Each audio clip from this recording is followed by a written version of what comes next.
Arestado ang lalaking nagnakaw sa loob ng isang subdivision sa Mangaldan, Pangasinan. Narito ang report.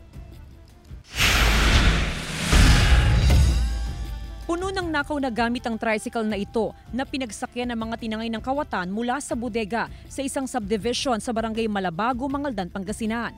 Sa loob ng tricycle, makikita ang mga ninakaw na parts ng sasakyan. Habang sa top load carrier ay inilagay naman ang rolyo ng chicken wire fence at iba pang construction supply.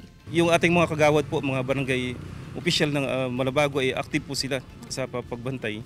Kaya po tinry nila na bantayan po 4:30 in the morning. Mismo ng mga opisyal ng barangay at mga tanod na nakahuli sa mga suspect. Lumalabas na hindi ito ang unang pagkakataon na nilooban ng naturang bodega. Kaya naman minanmanan sila ng otoridad.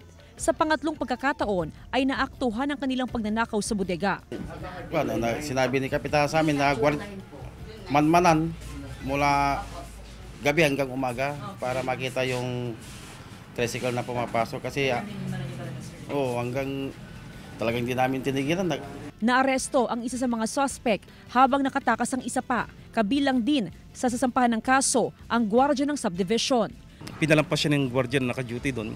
Kaya nung dumating po kami sa area, ma'am, ito po yung duty ng guard ay tumakbo po siya.